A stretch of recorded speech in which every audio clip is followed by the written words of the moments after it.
They would not surrender the Pacific. Not today. Not ever. At 6:47 a.m. on June 6, 1944, 3 Japanese destroyers were closing in on a single American submarine with one mission: kill it before it kills again.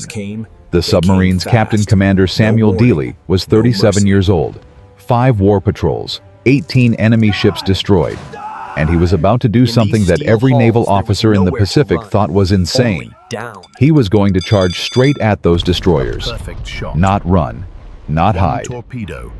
Charge. In the next 4 days, this one man would sink more Japanese destroyers than the entire U.S. submarine force had sunk in the previous 2.5 years of war. The Imperial Japanese Navy would be so shocked, so terrified, that they would make a decision that would change the entire outcome of the Battle of the Philippine Sea. But here's the crazy part. Samuel Dealey wasn't supposed to be a hero. He was just a guy from Dallas, Texas, who loved fishing and hated following rules. And the tactic he was about to use, the Navy had forbidden it, called it suicidal, said any captain who tried it deserved to lose his command.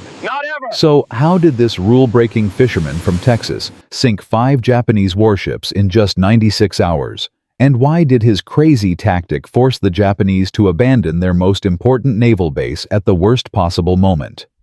Keep watching, because what happens next will blow your mind. Let me take you back to early 1944. The Pacific War was not going well for America's submarine force. Sure, we were winning the overall war. MacArthur was island hopping. The Marines were taking back the Pacific, one bloody beach at a time. But underneath the waves, that was a different story. Between December 1941 and March 1944, Japanese destroyers had hunted down and killed 14 American submarines, 14 crews, over 1,000 sailors, dead. And you know how many Japanese destroyers American submarines had sunk during that same time, during active combat when both ships were fighting zero? Not one, not a single destroyer. The math was brutal and everyone knew it. A Japanese destroyer could move at 35 knots. A submerged American submarine, maybe 9 knots if the engines were screaming and everything was working perfectly. Japanese destroyers had radar sonar and depth charges that could crush a submarine hull like a beer can. They were designed for one purpose: kill submarines. And they were really good at it. American submarine doctrine was crystal clear: if you see a destroyer, you run. You go deep, you go silent. You pray the depth charges miss. Engaging a destroyer in direct combat wasn't just discouraged, it was considered suicide. The official training manual actually said this, and I'm quoting, "A submarine that engages a destroyer in combat will not survive the encounter." Every submarine captain believed it. Every crew member accepted it. Running from destroyers wasn't cowardice. It was survival. It was common sense. Except nobody told Samuel Dealey that common sense applied to him. Sam Dealey grew up in Dallas in the 1920s. His dad owned a small construction company. Nothing fancy. They weren't rich. They weren't poor. They were just regular folks. Sam loved 2 things as a kid: fishing and arguing with anyone who told him what to do. His high school principal once wrote in his file, "Samuel is intelligent but refuses to follow instructions he considers illogical." That's a nice way of saying the kid was stubborn as hell. In 1930, at age 23, Sam applied to the Naval Academy. Not because he loved the Navy, not because he wanted to serve his country. He applied because his older brother dared him to, and Sam Dealey never backed down from a dare. He barely got in. His grades were mediocre. His attitude was worse. But he had one thing going for him: he was really good at understanding how things moved through water. While other cadets memorized rules and regulations, Sam spent his free time at the dock watching how boats handled in different conditions, how waves affected steering, how currents changed everything. He wasn't book smart. He was water smart, and that would save his life more times than anyone could count. Sam graduated from the Naval Academy in 1934, ranked somewhere in the middle of his class. Nothing special. The Navy assigned him to destroyers first. He hated it. Too many rules, too much formation sailing, too many officers telling him exactly how fast to go and which direction to turn. In 1938, he volunteered for submarine duty. When his commanding officer asked why, Sam said something that would become legendary. On a submarine, if the captain's smart, nobody can tell him he's doing it wrong until after he gets back to port. That was pure Dealey. He wanted freedom to make his own decisions. In December 1941, when Japan attacked Pearl Harbor, Sam was serving as executive officer on USS S-35, an old submarine that barely worked. The toilets backed up constantly. The engines leaked oil. The torpedoes were so unreliable that crews joked they were more dangerous to the submarine than to the enemy. Sam spent 1942 and early 1943 on 3 war patrols in the South Pacific. They were disasters. His submarine fired 23 torpedoes and sank exactly 1 small cargo ship. The rest of the torpedoes either missed, failed to detonate, or exploded prematurely. It was humiliating. Sam wrote in his personal diary, "I could throw rocks at Japanese ships and do more damage." But he kept watching, kept learning, kept studying how destroyers moved, how they hunted, how they attacked. He noticed something interesting. Japanese destroyer captains were predictable. When they detected a submarine, they always did the same thing: speed up, close the distance, drop depth charges. Every single time. They never expected the submarine to fight back. Why would they? Submarines always ran. In April 1943, Sam Dealey got his own command USS Harder, a brand new Gato-class submarine fresh from the shipyard. She was 312 feet long, displaced 500 tons, and carried 24 torpedoes. Her maximum speed submerged was officially 9 knots, but Sam discovered he could push her to 9.5 knots if he didn't mind burning extra battery power. Every little bit helped. Sam's first 4 war patrols on Harder were successful by normal standards. He sank a troop transport, 2 cargo ships, and 4 small patrol vessels. Respectable numbers. But Sam wasn't satisfied. He kept thinking about those destroyers. Fast, deadly, terrifying destroyers that everyone avoided. He started running calculations. How fast could Harder turn? How quickly could she dive? What was the minimum range at which he could fire torpedoes and still have time to dive under a charging destroyer? His officers thought he was crazy. His torpedo officer, Lieutenant Frank Lynch, actually asked him during one planning session, "Skipper, are you seriously considering attacking a destroyer head-on?"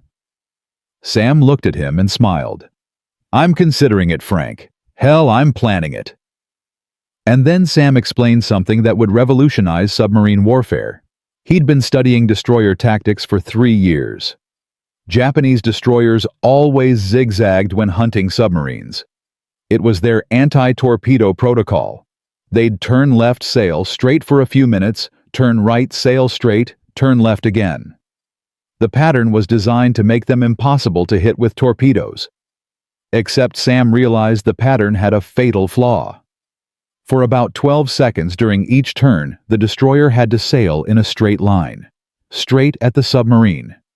If you fired torpedoes during that 12-second window, the destroyer had nowhere to go. It either had to turn away, which meant exposing its broadside to more torpedoes, or it had to keep coming straight, which meant sailing directly into the torpedoes you just fired. Either way, the destroyer was dead. Lynch listened to this explanation and then said what everyone was thinking. "Skipper, the manual says attempting this is suicide." Sam's response became legendary throughout the submarine force. He looked at Lynch and said, "Frank, the manual was written by people who never sank a destroyer. I'm about to change that." April 13, 1944. Harder was patrolling off the coast of Wolai Atoll when Sam's radar operator picked up a contact. Single ship, moving fast. 32 knots. Definitely a destroyer. The Japanese destroyer Ikazuchi was on anti-submarine patrol. Her captain had detected Harder's periscope wake 30 minutes earlier and was closing in for the kill. Standard procedure. Charge the submarine, force it to dive, drop depth charges. Easy. except when Ikazuchi was 2,000 yards away instead of diving. Harder turned toward the destroyer and increased speed. Sam was on the surface charging a destroyer in broad daylight. Every man on Harder's bridge thought their captain had lost his mind. The destroyer captain definitely thought the American submarine captain had lost his mind. This wasn't how submarines behaved. This was insane. At 900 yards, Sam ordered fire tubes 1 through 4. 4 Mark 14 torpedoes leaped out of Harder's bow tubes, each one set to run at a depth of 10 feet. Then Sam screamed, "Dive, dive, dive, take her to 300 feet." Harder's bow dropped at a 30-degree angle. The submarine was plunging underwater as fast as physics allowed. On Ikazuchi's bridge, the destroyer captain finally realized what was happening. 4 torpedoes, closing fast. No time to turn. He ordered full reverse on the engines. Too late. 2 torpedoes struck Ikazuchi amidships. The explosions were so violent that Harder's crew heard them clearly, even though they were already 200 feet underwater. The destroyer's back broke. She split in half and sank in less than 5 minutes. 180 Japanese sailors died. Sam Dealey had just done what the naval manual said was impossible. He'd sunk a destroyer in direct combat. His radio report back to Admiral Charles Lockwood, commander of the Pacific Submarine Force, was perfect. Expended 4 torpedoes and 1 Japanese destroyer. When Lockwood read that message, he laughed so hard he nearly fell out of his chair.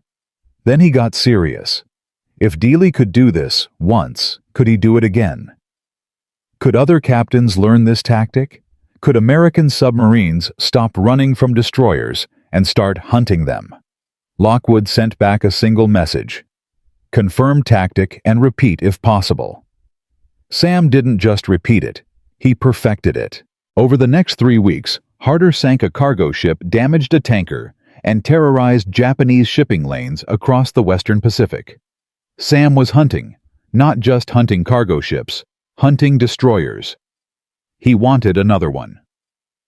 On May 28, 1944, Admiral Lockwood sent Harder on a special assignment. Intelligence reports indicated that the Japanese combined fleet was concentrating at Tawi-Tawi anchorage in the southern Philippines.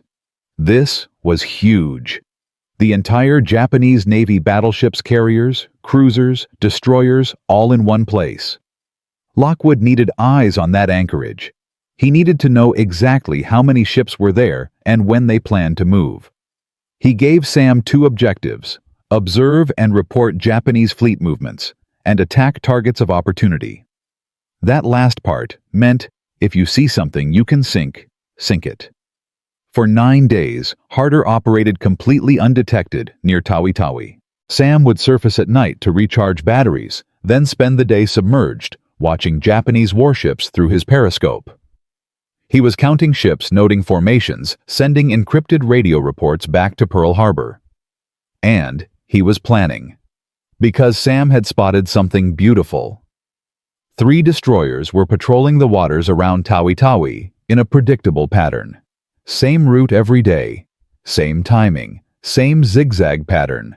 They were practically begging to be attacked. On June 6 at 3:00 a.m., a Japanese patrol plane spotted Harder's periscope, wake 15 miles north of Tawi-Tawi. The pilot radioed the contact immediately. 3 destroyers responded: Minagumo Hayanami and Tanakaze. Their orders were simple: find that submarine and kill it. At 6:47 a.m., Sam was on the surface recharging batteries when his lookout spotted the destroyers. 3 ships, 8,000 yards away, closing fast.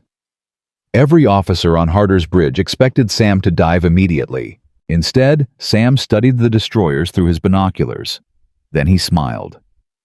His executive officer later said that smile was the most terrifying thing he'd ever seen, because he knew what it meant. Sam was about to do something crazy. But Sam wasn't crazy. He was calculating. And what he calculated was this: if he dove right now, those 3 destroyers would hunt Harder for hours, maybe days. They'd drop hundreds of depth charges. Eventually, they'd get lucky. Eventually, Harder's hull would crack. Eventually, 80 American sailors would die. Or he could attack. Sam turned to his crew and said 5 words that would echo through submarine warfare history. "Gentlemen, let's kill a destroyer." At 100 yards, the lead destroyer Minagumo was charging straight at Harder.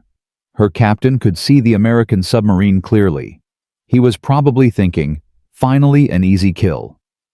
At 750 yards, Sam fired 3 torpedoes. Then he screamed, "Take her down! 300 feet, emergency dive!" Harder dropped like a stone. The destroyer was so close that Sam could hear its propellers through the hull. Thump, thump, thump, thump. Getting closer. Closer. Then 2 massive explosions. The submarine shook so violently that light fixtures shattered. Men were thrown against bulkheads. Then a 3rd explosion even bigger than the first 2. This one lifted Harder's stern 6 feet and slammed it back down. Sam climbed to periscope depth. Where Minagumo had been, there was now just debris and an expanding oil slick. The destroyer had broken in half and sunk. The other 2 destroyers were racing away, dropping depth charges randomly terrified that they'd be next. In 4 minutes, Sam had turned the tables completely. The hunters had become the hunted. And Sam wasn't done. Not even close. June 7th, 2:30 a.m. Harder surfaced to recharge batteries. The night was pitch black. No moon. Heavy clouds. Perfect conditions for a surface attack. At 3:12 a.m. radar contact. Single ship, bearing 095. Range, 8,000 yards. Moving at 28 knots. Definitely a destroyer. The destroyer Hayanami had been searching for submarines since midnight. Her captain, Commander Hideo Kuboki, was exhausted. He'd been hunting for 7 hours straight. At 3:00 a.m., he received orders to return to base. Finally, some sleep. He never saw Harder coming. Sam ordered flank speed. Harder's diesel engines roared to life, pushing the submarine to 21 knots on the surface.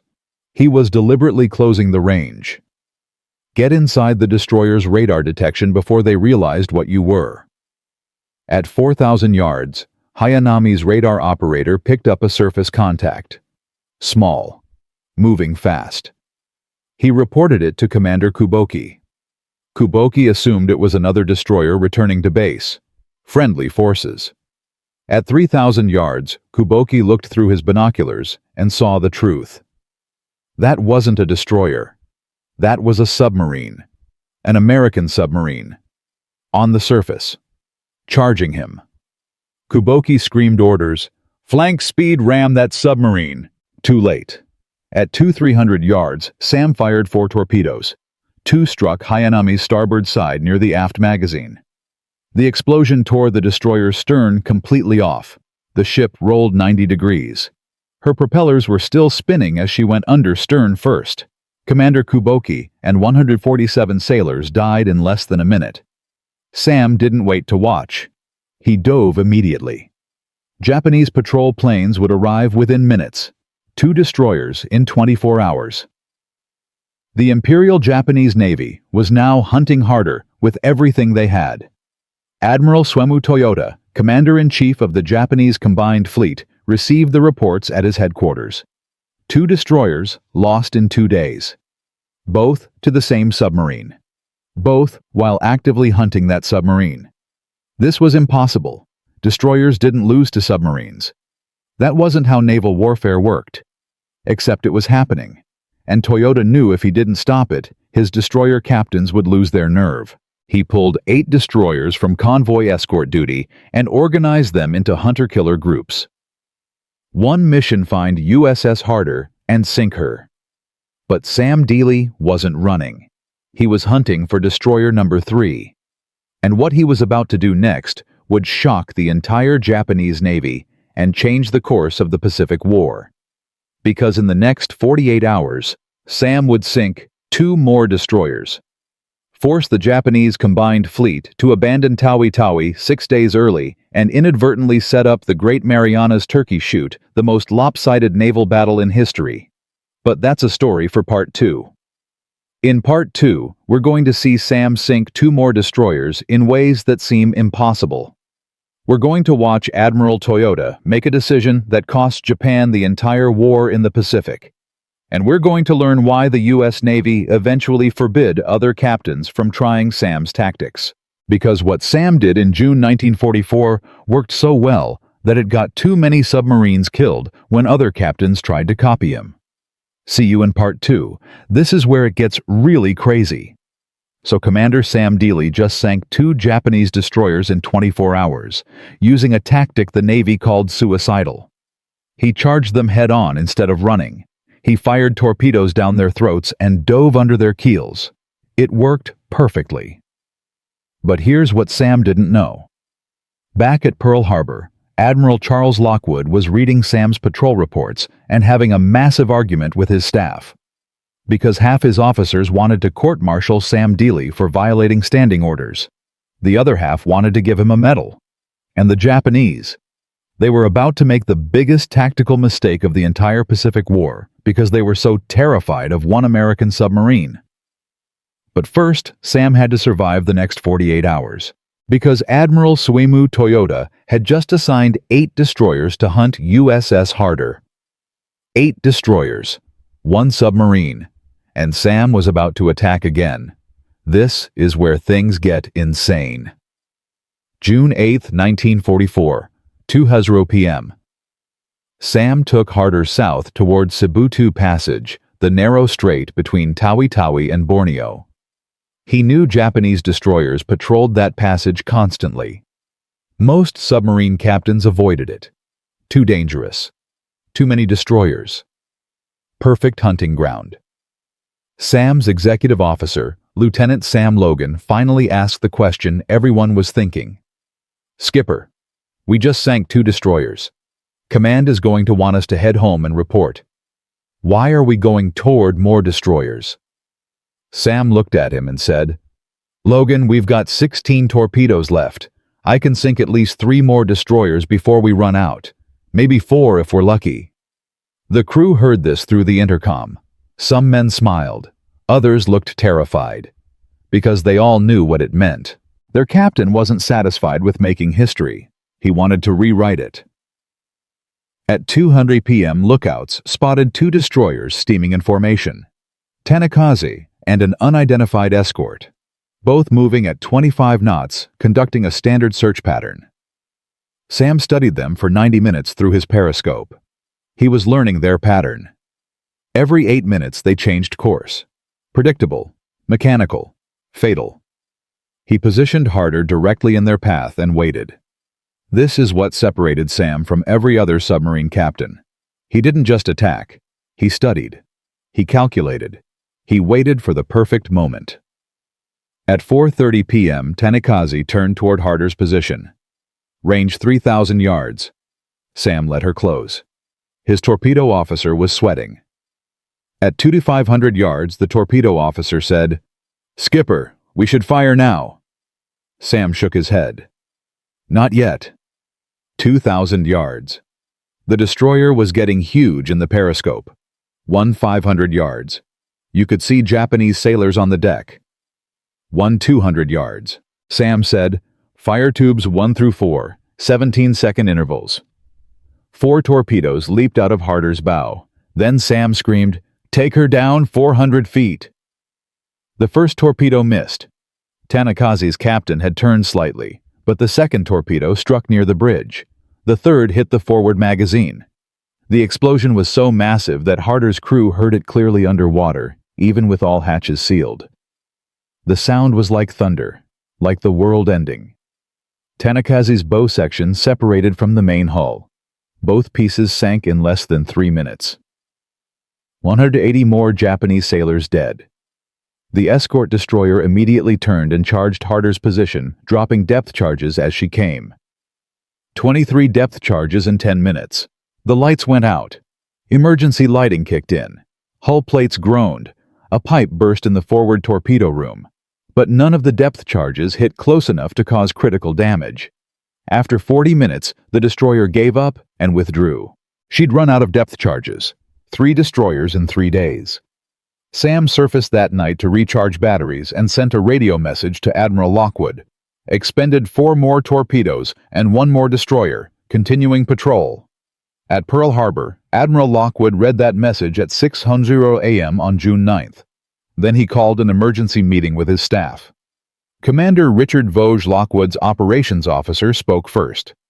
Admiral Dealey is violating every doctrine we have. Down-the-throat attacks are specifically prohibited in the Submarine Warfare Manual. If other captains start trying this and fail, we're going to lose submarines. Captain James Fife, another staff officer, interrupted.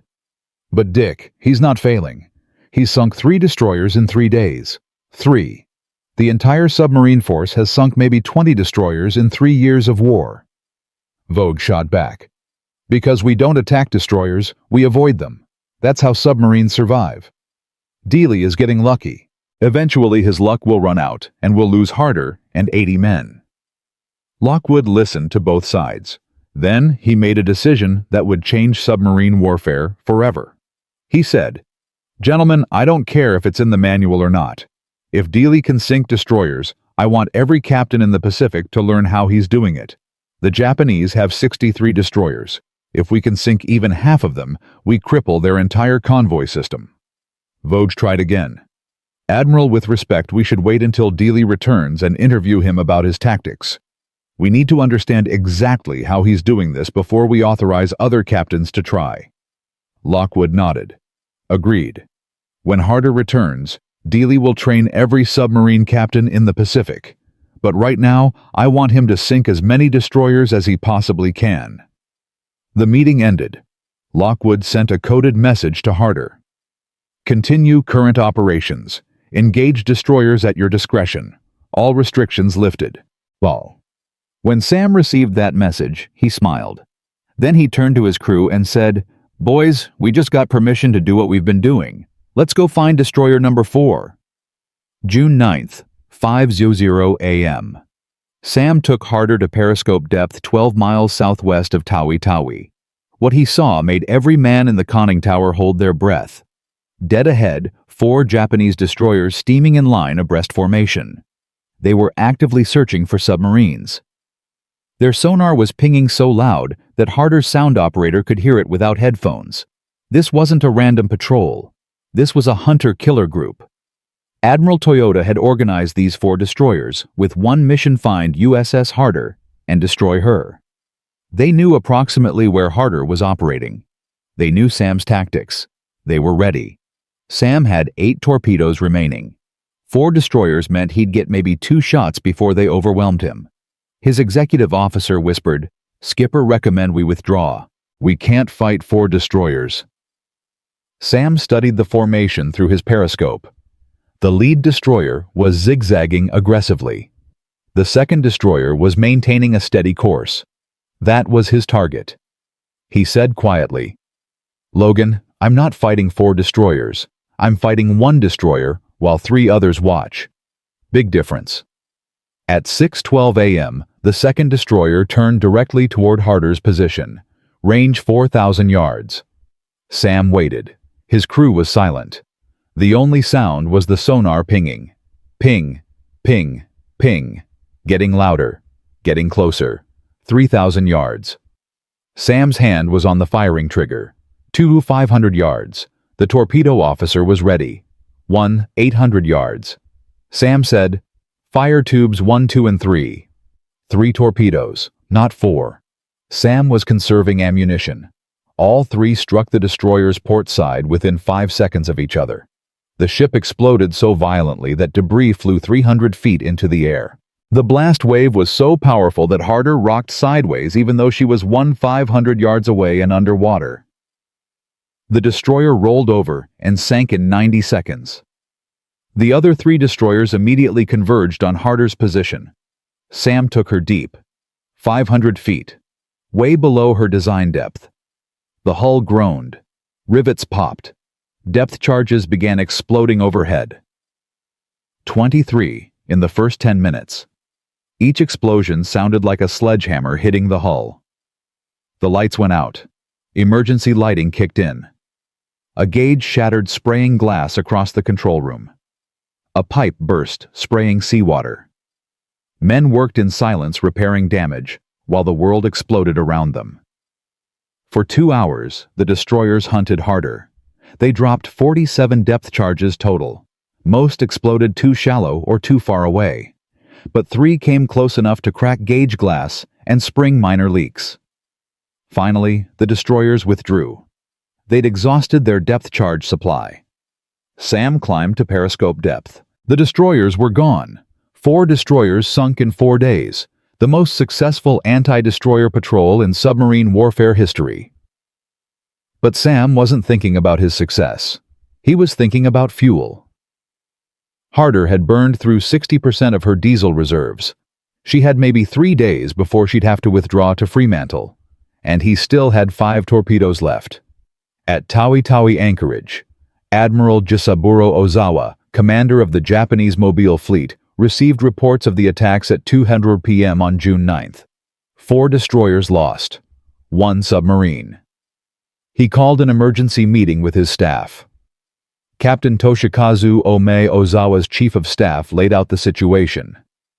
Admiral USS Harder has penetrated our defensive screen repeatedly. She's operating with complete freedom around Tawi-Tawi. If one American submarine can do this, others will follow. The anchorage is compromised. Ozawa studied the map. Tawi-Tawi was supposed to be safe, hidden, protected by destroyer patrols and air cover. But Harder had proven it wasn't safe at all. Worse, Ozawa knew that American codebreakers had likely detected the mobile fleet's presence. Every day at Tawi-Tawi was a day the Americans had to prepare for the coming battle. Captain Omai continued, "Sir, I recommend we depart Tawi-Tawi immediately. Operation AGO requires the mobile fleet to intercept the American invasion force near the Marianas. If we wait, we risk losing more destroyers. If we lose more destroyers, we can't protect the carriers during battle." Ozawa made his decision in less than 5 minutes. He sent an urgent message to Admiral Toyota. "Mobile fleet will depart Tawi-Tawi 6 days ahead of schedule. Remaining at current anchorage presents unacceptable risk to destroyer screen." Admiral Toyota agreed immediately.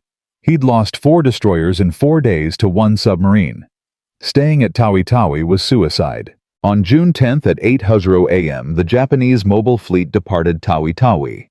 4 battleships including Yamato, 9 carriers, 15 cruisers, 24 destroyers. The largest concentration of Japanese naval power since Midway, all heading northeast toward the Philippine Sea. The entire fleet. 6 days early, because of 1 American submarine. American codebreakers intercepted the movement orders within hours. Admiral Raymond Spruance, commander of the U.S. Fifth Fleet, received the intelligence at noon. He immediately adjusted his battle plans. The Japanese were coming early. That meant American carriers had an extra 6 days to position themselves. It meant American submarines could establish patrol lines in advance. It meant the entire tactical situation had shifted in America's favor. Spruance didn't know why the Japanese had departed early. He wouldn't learn about Harder's role until after the war, but he knew opportunity when he saw it. He repositioned Task Force 58, the main carrier striking force, to intercept the Japanese fleet near the Mariana Islands. The stage was set for what would become the Battle of the Philippine Sea, the Great Marianas Turkey Shoot, the most lopsided carrier battle in history. And it happened because Sam Dealey scared the Japanese so badly that they abandoned their base 6 days early. But Sam knew none of this. On June 10th at 4:30 p.m., he spotted 2 more destroyers patrolling north of Sibutu Passage. Both were moving at high speed, conducting an aggressive search pattern. Sam had 5 torpedoes remaining, enough for 1 more attack. He positioned Harder for a down-the-throat shot on the lead destroyer. At 5:15 p.m., he fired 3 torpedoes. 1 struck near the bow. The destroyer slowed, but didn't sink. The second destroyer immediately charged Harder's position. Sam fired his last 2 torpedoes. Both missed. He had no torpedoes left, no way to defend himself, and a Japanese destroyer bearing down on him at 32 knots. Sam ordered emergency deep. Harder's diving planes bit hard, pushing the submarine down at maximum angle. 300 feet. 400 feet. 500 feet. The destroyer passed directly overhead. Her propellers churned the water so loudly that Harder's crew could hear the blades through the hull. Then the depth charges started. 6 in a tight pattern. The submarine rolled 15 degrees to starboard. Light bulbs shattered. A hydraulic line burst in the control room. Another pattern dropped 2 minutes later. Closer. The explosions lifted Harder's stern and slammed it back down. Cork insulation rained from the overhead. For 90 minutes, the destroyer hunted Harder. 42 depth charges. Most exploded too shallow or too far away. But 3 came close enough to crack gauge glass and spring minor leaks. Sam kept Harder at 500 feet, moving at 2 knots, making as little noise as possible. Finally, at 7:00 p.m., the destroyer withdrew. She'd exhausted her depth charge supply. Sam waited another hour before surfacing. The ocean was empty. No destroyers, no patrol planes, just darkness and diesel engines. Harder limped south toward Fremantle, at 8 knots preserving fuel. She arrived on June 26th after a 17-day patrol. The moment Harder tied up at the pier, Admiral Lockwood was waiting. He'd been tracking Sam's patrol reports via radio intercepts. 5 destroyers attacked, 4 confirmed sunk, 1 damaged, in 12 days. Lockwood didn't say anything at first. He just walked up the gangway onto Harder's deck and shook Sam's hand. Then he said, "Commander, you just changed submarine warfare forever. I need you to teach every captain in the Pacific exactly how you did it." Over the next 3 weeks, Sam conducted intensive training sessions with submarine captains and executive officers. He explained down-the-throat tactics in detail.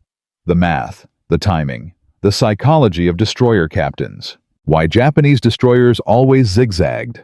Why firing during that 12-second turn window was critical. Why diving angle and speed mattered more than anything else. 40 submarine captains attended these sessions. Some were skeptical. Some thought Sam had just been lucky. But most listened carefully. They took notes. They asked questions. By late July 1944, American submarine doctrine had changed. The manual was rewritten. Down-the-throat attacks were no longer forbidden. They were encouraged. Between June and August 1944, American submarines sank 14 Japanese destroyers using variations of Sam's aggressive approach. USS Tang sank 2. USS Trigger sank 1. USS Barb sank 1 and damaged another. The tactic worked.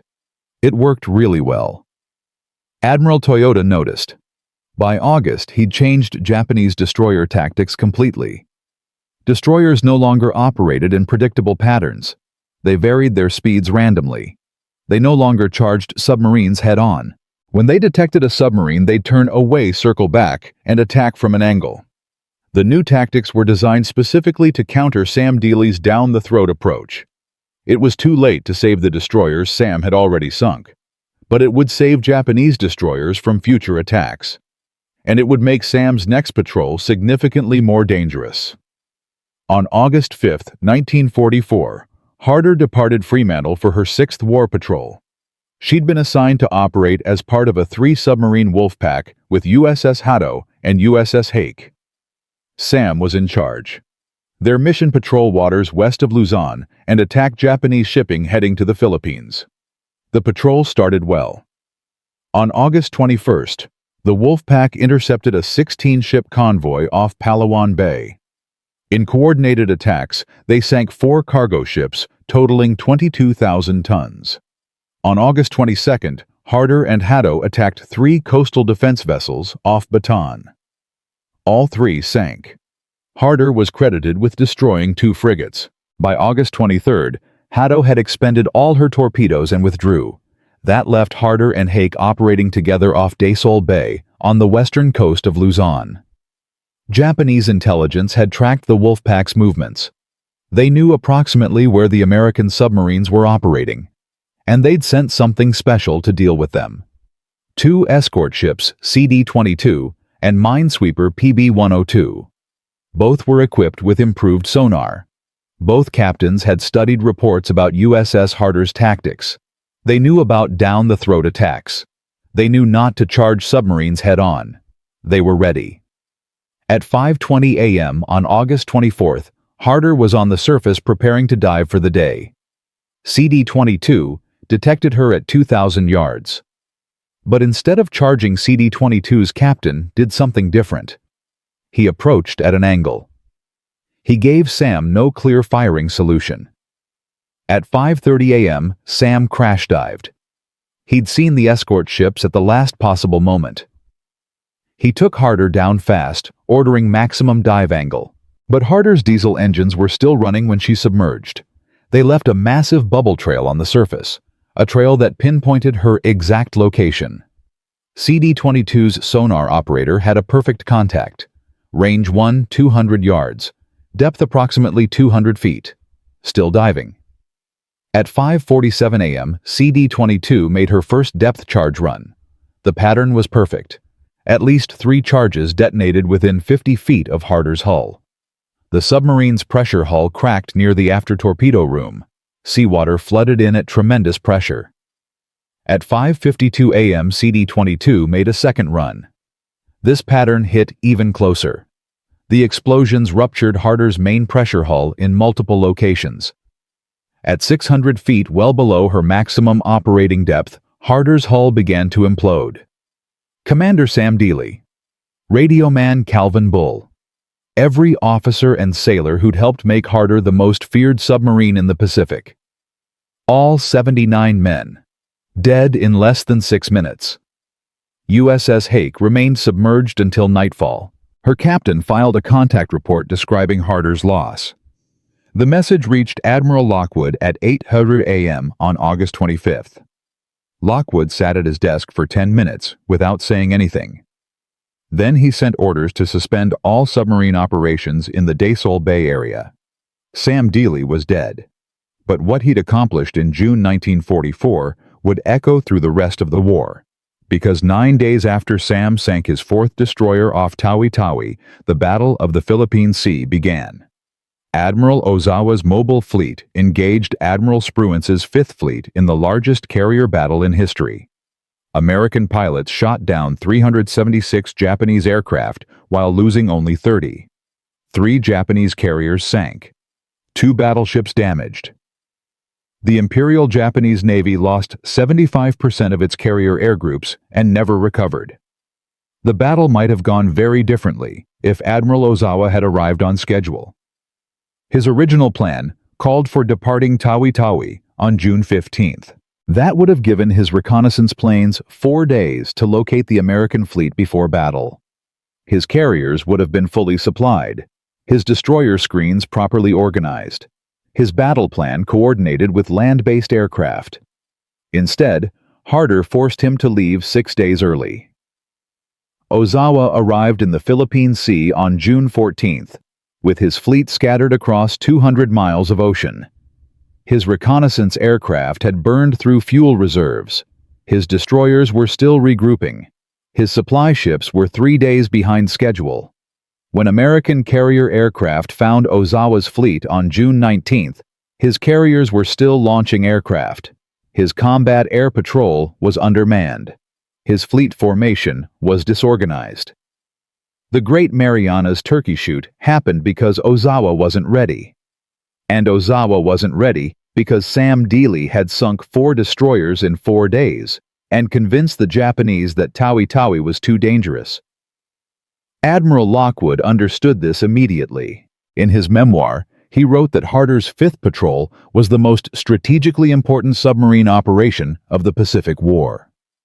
4 destroyers sunk forced the mobile fleet to depart early.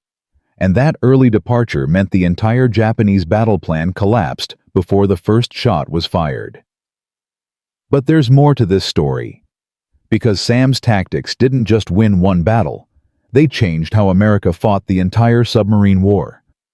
And in Part 3, we're going to see how Sam's aggressive doctrine saved thousands of American lives, cost Japan their entire merchant fleet, and why the U.S. Navy eventually had to restrict these tactics because they were too effective. We're also going to learn about the underwater explorers who found Harder's wreck 80 years later and what they discovered that shocked everyone. This story isn't over, not even close. Sam Dealey sank 4 Japanese destroyers in 4 days using a tactic everyone called suicide. The Navy rewrote their manual. 40 submarine captains learned his methods. American submarines started hunting destroyers instead of running from them. Between June and August 1944, U.S. subs sank 14 Japanese destroyers using Sam's aggressive approach. But here's what nobody expected. The Japanese learned. They adapted. They changed everything about how their destroyers operated. And when Sam went back out on his 6th patrol in August 1944, the destroyers were ready for him. This isn't a story about one man anymore. This is about how one tactical innovation changed the entire submarine war in the Pacific. How it forced Japan to abandon convoy routes. How it crippled their merchant fleet. How it shortened the war by months. And how it ultimately killed the man who invented it. Because when you change warfare, warfare changes you back. Within 72 hours of Harder sinking 4 destroyers off Tawi-Tawi, Japanese naval intelligence knew something was wrong. Captain Sadatoshi Tomioka, chief of the operations section at Imperial Navy General Staff, received the loss reports on June 11th. 4 destroyers, same location, same submarine, 4 days. He called an emergency meeting with destroyer force commanders. The transcript of that meeting still exists in Japanese naval archives. Captain Tomioka opened by saying, "Gentlemen, we have a problem. Not just one submarine. A new tactic. American submarines are no longer avoiding destroyers. They're attacking them head-on." Commander Tomotsu Oi, a destroyer squadron leader, responded, "That's suicide. Our destroyers are faster, better armed. No submarine can win that engagement." Tomioka replied, "And yet 4 of our destroyers are at the bottom of the ocean. All sunk by the same submarine.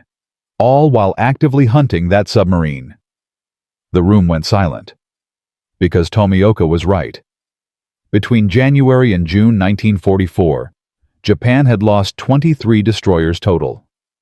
Most to air attacks or mines, only 3 to submarines, and those were ambush attacks, not direct combat. But June changed everything.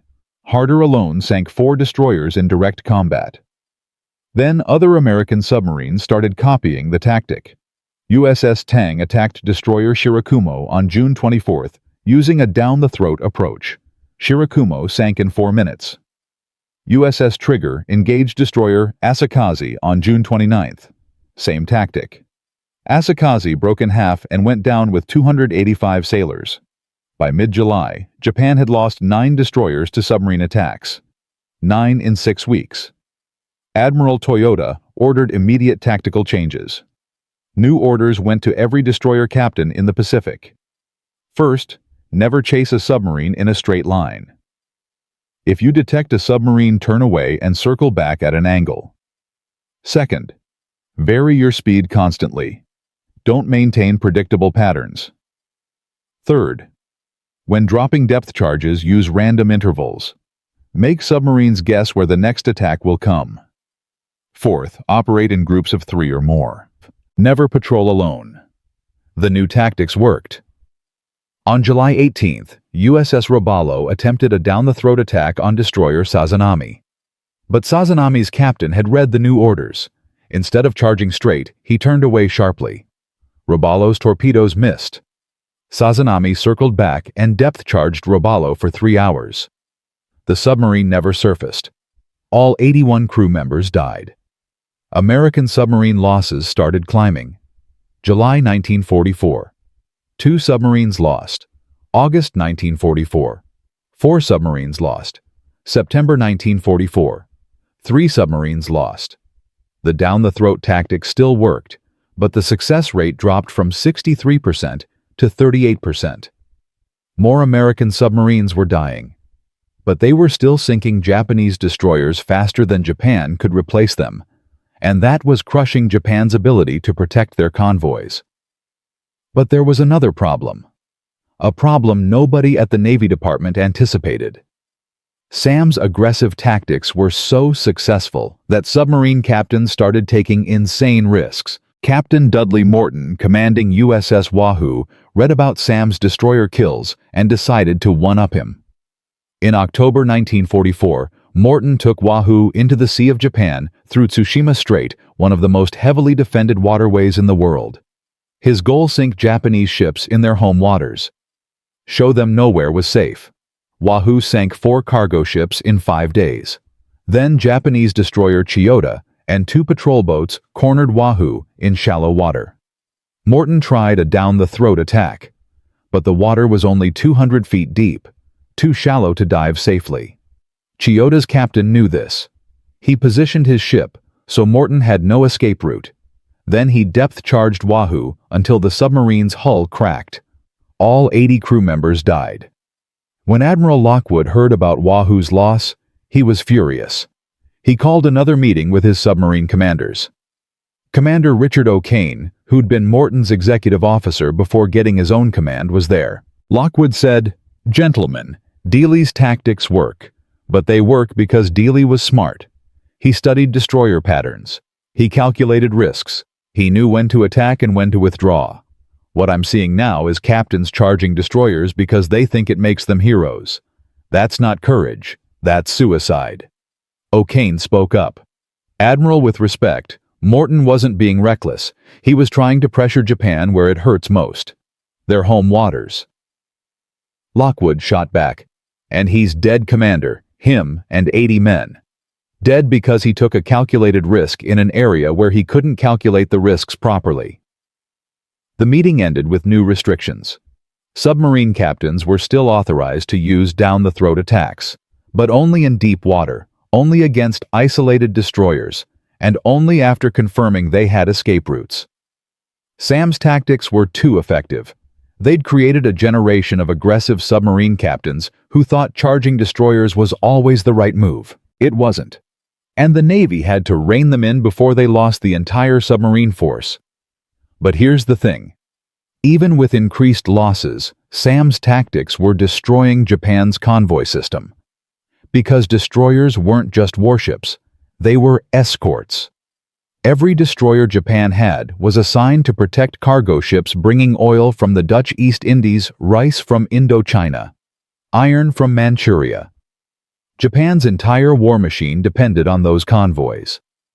Between January and May 1944, before Sam's destroyer hunting tactics became widespread, American submarines sank an average of 52 Japanese cargo ships per month.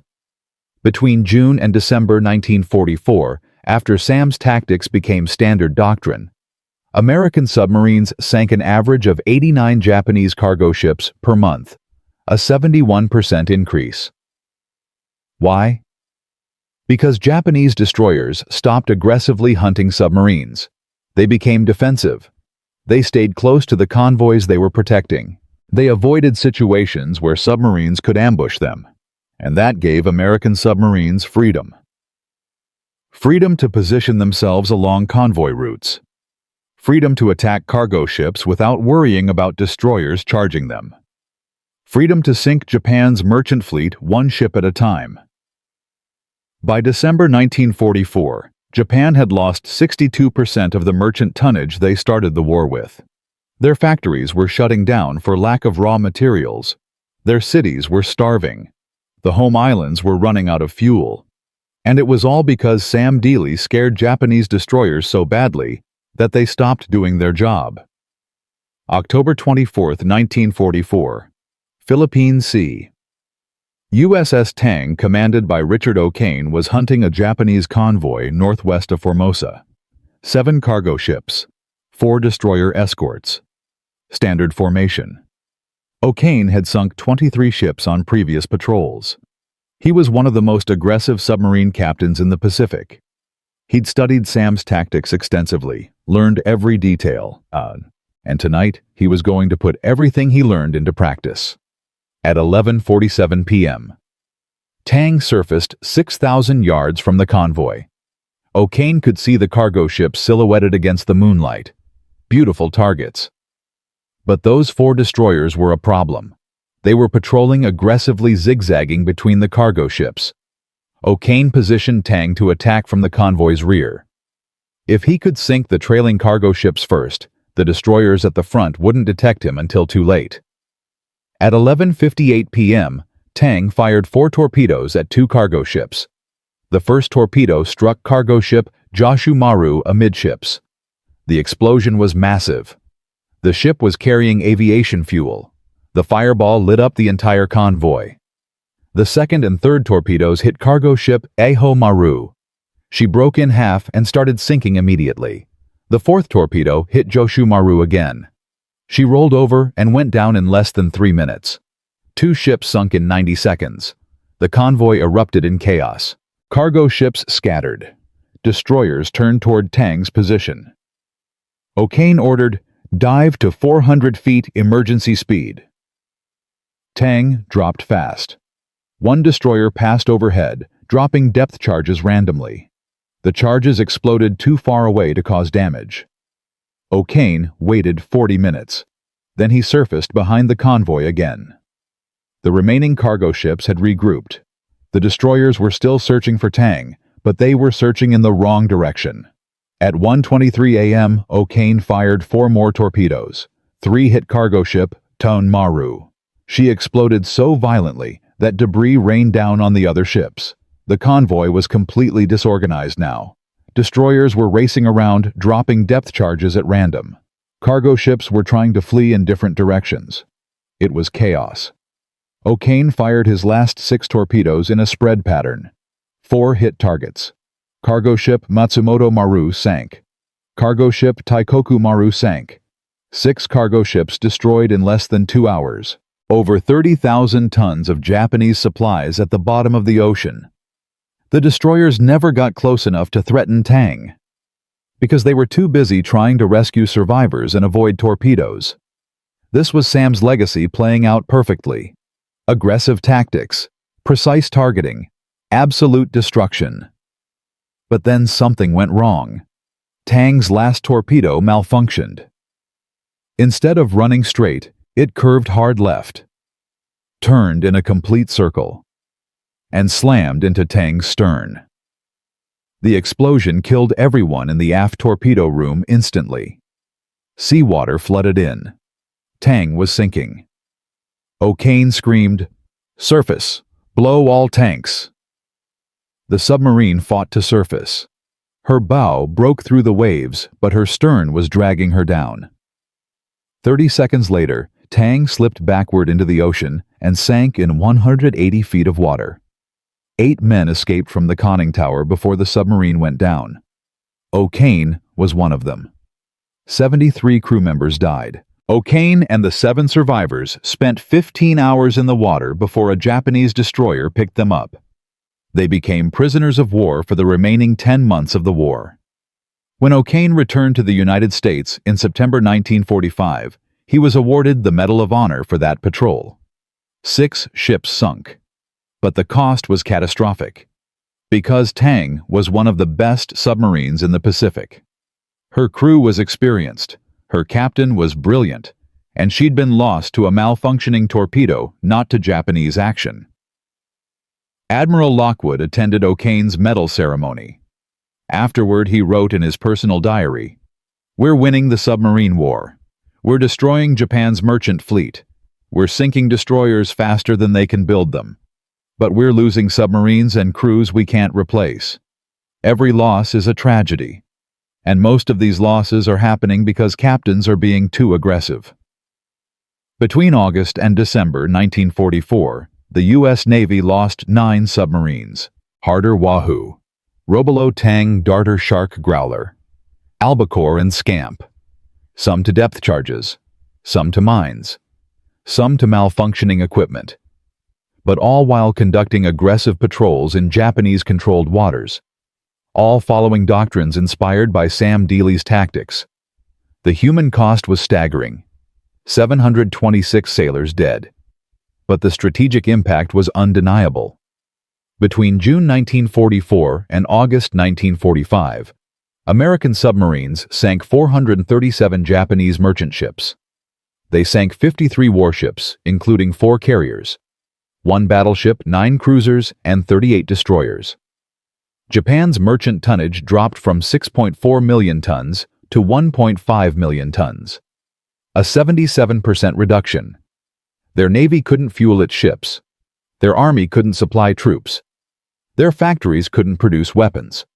The home islands were starving. By August 1945, Japan was importing less than 10% of the resources they needed to continue fighting. The submarine blockade, using tactics pioneered by Sam Dealey, had strangled Japan's ability to wage war. Admiral William Halsey, commander of the Third Fleet, wrote after the war, "The submarine force didn't just contribute to victory in the Pacific. They made victory possible. Without submarines destroying Japan's merchant fleet, we couldn't have island hopped. We couldn't have invaded Okinawa. We couldn't have threatened invasion of the home islands. The submarines won the economic war, and the economic war decided everything." The numbers support this. American submarines represented less than 2% of U.S. Navy personnel, but they sank 55% of all Japanese ships destroyed during the war. They accounted for 30% of all Japanese naval vessel losses, and they did it while suffering the highest casualty rate of any branch of the U.S. military. 22% of submariners who served in World War II died. That's 1 in 5. Those odds were worse than being a bomber crew over Germany, worse than being a Marine at Iwo Jima, worse than almost any combat role in the entire war. But they kept volunteering, kept sailing, kept fighting. Because Sam Dealey had shown them that submarines could hunt, not hide, not evade. Hunt. On March 27, 1946, President Harry Truman presented Sam Dealey's Medal of Honor to his widow Edwina. The citation read, "This remarkable record of 5 vital Japanese destroyers sunk in 5 short-range torpedo attacks attests the valiant fighting spirit of Commander Dealey and his indomitable command." 5 destroyers. But Sam's real contribution wasn't the ships he sank. It was the doctrine he created, the aggressive mindset he instilled, the example he set. Between June 1944 and August 1945, American submarines using tactics inspired by Sam sank 214 Japanese warships. They paralyzed Japan's convoy system. They starved the home islands. They shortened the war by an estimated 6 months. 6 months meant fewer battles, fewer casualties, fewer deaths on both sides. Admiral Lockwood estimated that Sam's tactics saved between 50,000 and 100,000 American lives by shortening the war. That's the real legacy. Not 4 destroyers sunk in 4 days. Not the Medal of Honor. Not the Navy Cross. The legacy is 50,000 American soldiers and sailors who came home because the war ended earlier than it would have otherwise. But what happened to the man himself? What happened to Commander Sam Dealey after he died on August 24, 1944? Where is Harder now? What do we know about those final moments? And what lessons does this story teach us about courage, innovation, and the cost of changing warfare?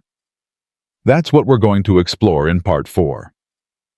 The final chapter, the one nobody talks about. Because Sam's story doesn't end with his death.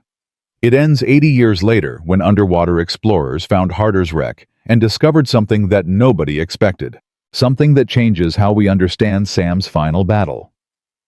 Part 4 is going to hit different, because it's not just about history anymore. It's about memory, legacy, and why some stories need to be told even 80 years later. See you there. From a stubborn fisherman from Dallas, with a crazy idea about charging destroyers, to a tactical revolution that sank 214 Japanese warships and shortened the Pacific War by 6 months. Sam Dealey proved that submarines could hunt instead of hide. His down-the-throat attacks became standard doctrine. 40 submarine captains learned his methods. The Imperial Japanese Navy changed their entire destroyer strategy because they were terrified of American submarines. But here's the twist nobody talks about. Sam never saw most of that success. He died on August 24, 1944, just 79 days after his greatest victory. And the story of what happened to him, to his crew, and to his legacy. That's a story about the price of innovation. Because changing warfare doesn't just change the enemy, it changes you. And sometimes, the cost is everything. August 24, 1944, 5:30 a.m., Dasal Bay, Philippines. USS Harder crash-dived as two Japanese escort ships closed in. Sam had seen them at the last possible moment. Too late. Harder's diesel engines were still running when she submerged, leaving a massive bubble trail that pinpointed her exact location. At 5:47 a.m., escort ship CD-22 dropped her first depth charge pattern. At least 3 charges detonated within 50 feet of Harder's hull. The submarine's pressure hull cracked. Seawater flooded in. At 5:52 a.m., CD-22 made a second run. This pattern hit even closer. At 600 feet, Harder's hull began to implode. Commander Sam Dealey, Lieutenant Sam Logan, Radio Man Calvin Bull. All 79 men died in less than 6 minutes. The Japanese ships circled the area for 2 hours, dropping additional depth charges. They recovered no survivors, just oil debris and cork insulation floating to the surface. When Admiral Lockwood received the loss report on August 25th, he sat at his desk without speaking for 10 minutes. Then he wrote in his personal diary, "We lost our best today. Dealey was worth 10 other captains. But more than that, we lost the man who taught us to stop being afraid." The news reached Sam's wife Edwina in early September. The Navy Department telegram was brief. USS Harder presumed lost with all hands. No additional details available. She was 34 years old. They'd been married for 9 years. She had no children, no photographs from Sam's last patrol. Just memories and a Medal of Honor that would arrive 6 months later. Edwina never remarried. She spent the rest of her life working with submarine veterans organizations, keeping Sam's story alive. She died in 1998 at age 88. But here's what kills me. Sam never knew what he'd accomplished. He died thinking he'd sunk 5 destroyers and maybe changed some tactics. He had no idea that his actions forced the Japanese mobile fleet to abandon Tawi-Tawi early. He never learned that his tactics contributed to the Great Marianas Turkey Shoot. He didn't know that 40 submarine captains studied his patrol reports like scripture. He never saw the Medal of Honor citation that called his patrol the most strategically important submarine operation of the Pacific War. Sam died thinking he was just doing his job. He had no idea he'd changed everything. The other 78 men who died with Sam most were in their early 20s. Calvin Bull was 24. John Mao, who operated the sonar, was 22. Frank Lynch, the torpedo officer, who first questioned Sam's crazy tactics, was 26. These weren't career military men. They were farm boys from Iowa, factory workers, from Michigan, college kids from California. They volunteered for submarine duty knowing the odds. 22% casualty rate, highest of any branch in the entire war. They knew they might die. They served anyway. And when they died, most of their families never learned the details. The Navy classified submarine operations. Patrol reports weren't declassified until 1971. For 27 years, the families of Harder's crew knew their sons and husbands had died. But they didn't know how. They didn't know that their loved ones had sunk 5 destroyers. They didn't know about down-the-throat attacks or forcing the Japanese fleet to retreat. They just knew their men were gone. That's the first price of innovation. The people who create it often don't live to see its full impact. And the families left behind often never understand what their loved ones accomplished. But the impact, that was undeniable.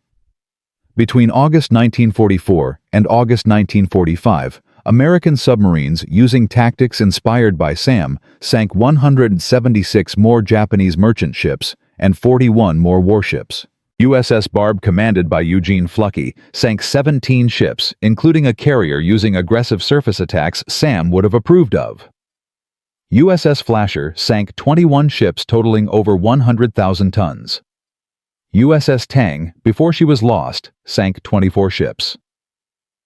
Every captain acknowledged they'd learned from Sam. Eugene Fluckey wrote in his patrol report after sinking carrier Unyo, utilized modified Dealey approach, charged target at flank speed on surface. Results exceeded expectations. The down-the-throat tactic itself evolved. By early 1945, submarine captains were using variations Sam never imagined. Night surface attacks at close range. Wolfpack coordinated strikes where one submarine drew destroyer attention, while others attacked from different angles. Even underwater attacks at periscope depth against anchored warships. The core principle remained: don't run, don't hide. Attack.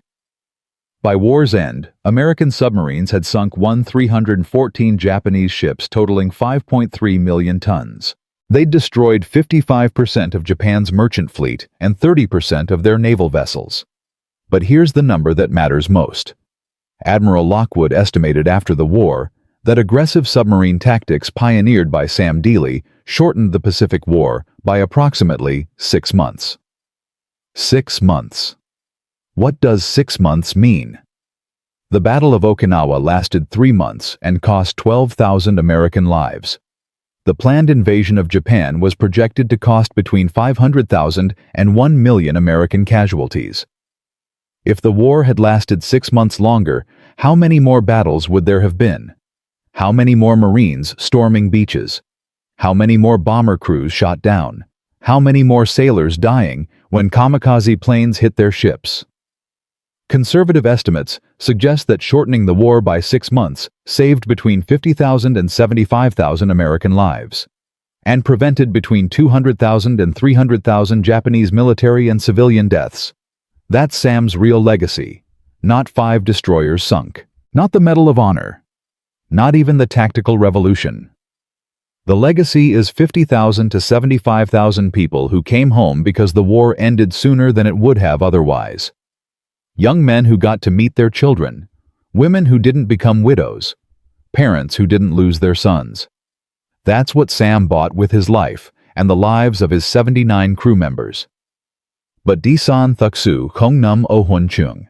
The real legacy isn't about medals. After World War II ended, the U.S. Navy studied every submarine patrol extensively.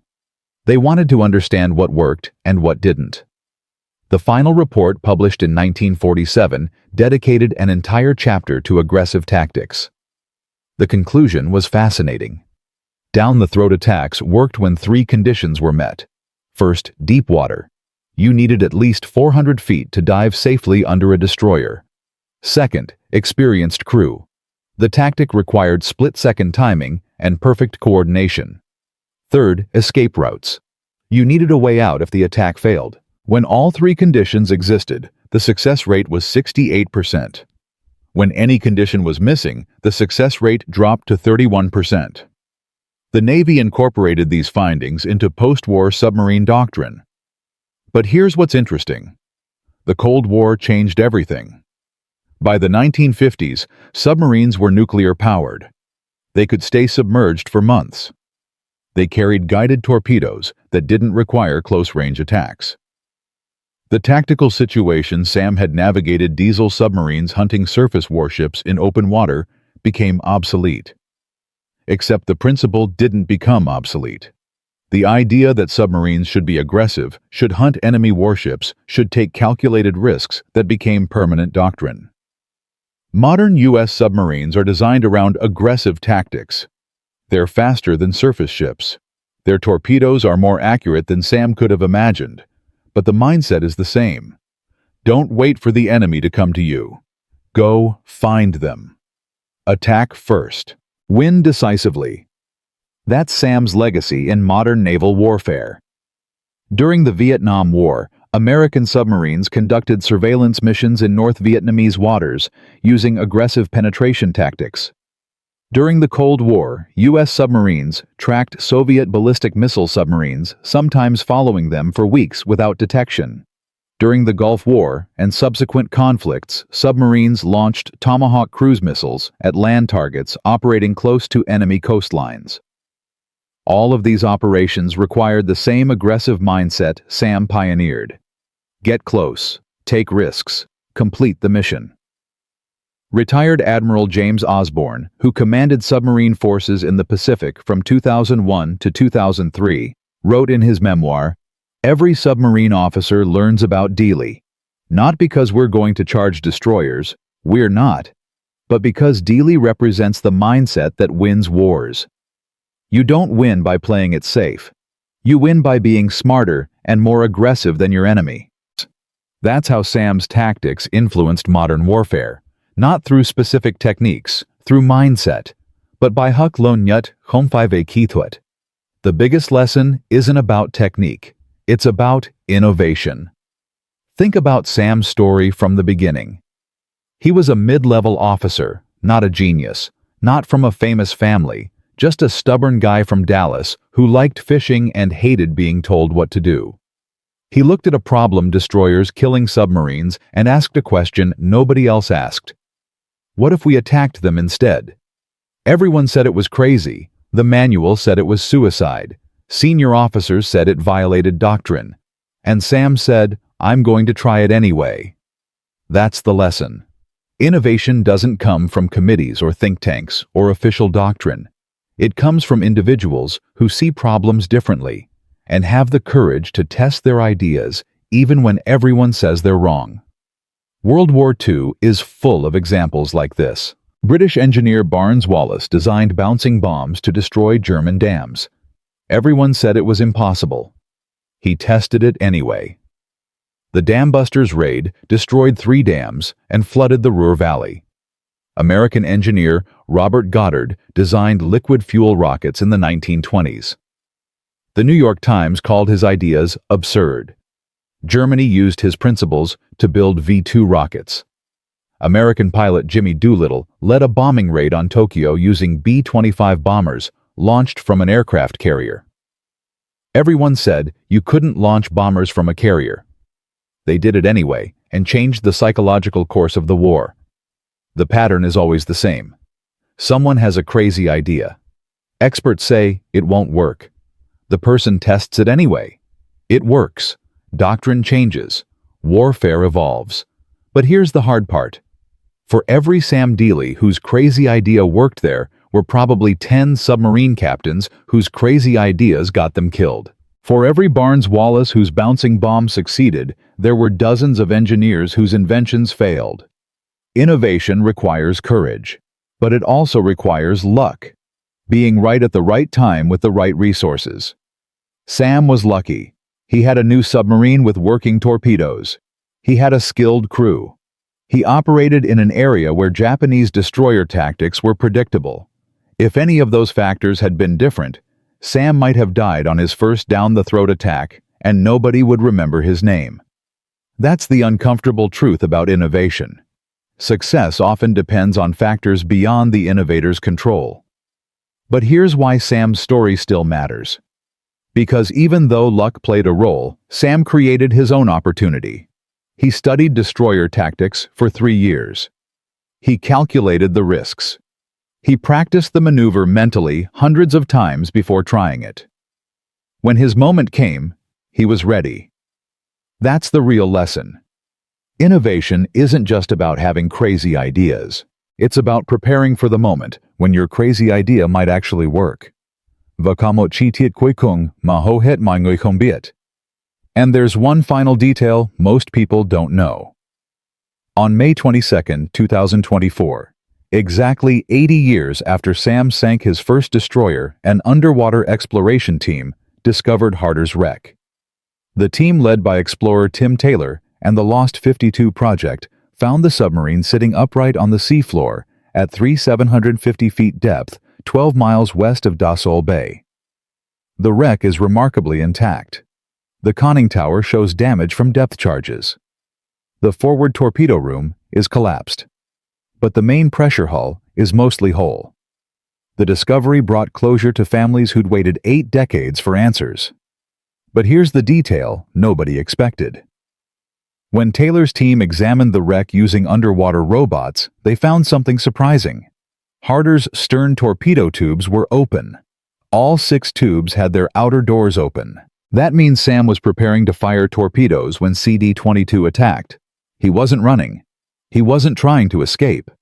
Even in his final moments, Sam was setting up another attack.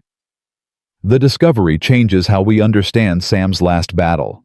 For 80 years, historians assumed Harder was caught by surprise, forced to crash dive before she could fight back. But the open torpedo tubes tell a different story.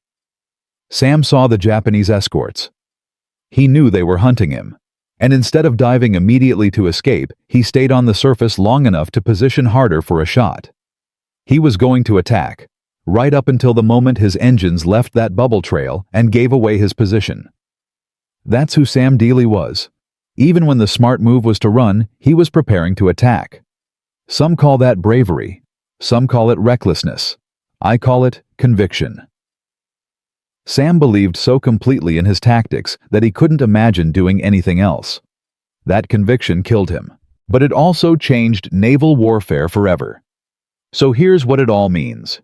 From a stubborn fisherman from Dallas with a forbidden tactic to a strategic revolution that sank 214 Japanese warships and saved 50,000 American lives.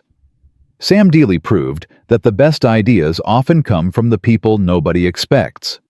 The mid-level officers, the rule breakers, the ones who ask, why not, instead of accepting, that's how we've always done it.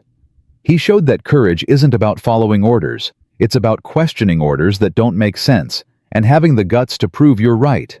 And he demonstrated that changing warfare requires more than good ideas. It requires sacrifice. Sam paid with his life. So did his 79 crew members. But their sacrifice meant thousands of others survived. That's the price of innovation. Sam never lived to see his tactics adopted throughout the submarine force. He never knew he'd force the Japanese fleet to retreat early. He never learned that historians would call his patrol the most important submarine operation of the Pacific War. He died thinking he'd just done his job. But here's why his story matters 80 years later. Because we're surrounded by problems that everyone says are unsolvable. Climate change, energy shortages, political division, economic inequality. And somewhere right now, there's a person with a crazy idea about how to fix one of those problems. An idea that experts will call impossible, that committees will reject, that conventional wisdom will say can't work. Sam's story is for that person. Because sometimes the crazy idea is the right answer.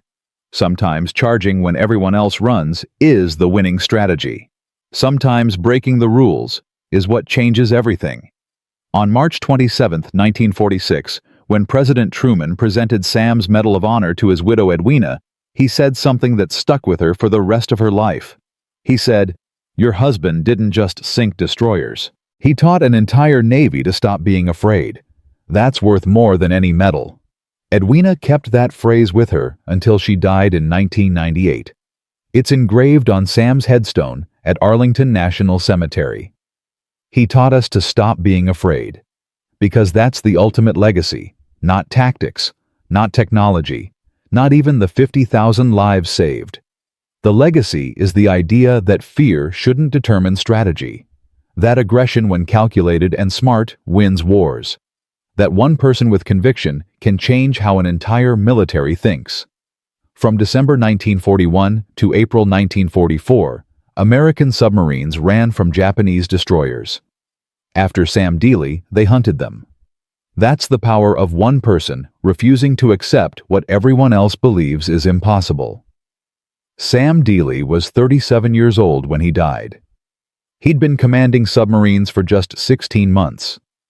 In that time, he sank 18 enemy ships, developed tactics that revolutionized submarine warfare, and changed the course of the Pacific War. Not bad for a stubborn fisherman from Dallas who hated following rules. The United States Navy named a destroyer escort after him, USS Dealey, commissioned in 1954. Harder received the Presidential Unit Citation and 6 battle stars. Sam's Medal of Honor citation hangs in the Naval History and Heritage Command in Washington, D.C. But the real memorial isn't in a museum or on a headstone. It's in every modern submarine that operates aggressively because Sam proved it was possible. It's in the doctrine that says submarines should hunt, not hide. It's in the mindset that calculated risk beats playing it safe. That's how innovation works. The innovator usually doesn't live to see the full impact. But the impact echoes through decades, through generations, through the lives of people who never knew the innovator's name but benefited from their courage. Commander Samuel David Dealey, USS Harder, August 24, 1944. He charged when everyone else ran. He attacked when everyone else hid. He changed warfare when everyone else said it was impossible. And because of that, 50,000 Americans came home from a war that ended 6 months earlier than it would have otherwise. That's not just a war story. That's a story about the power of refusing to accept impossible as an answer. Remember his name. Remember his courage. And the next time someone tells you your idea is crazy, remember that sometimes crazy is exactly what changes everything.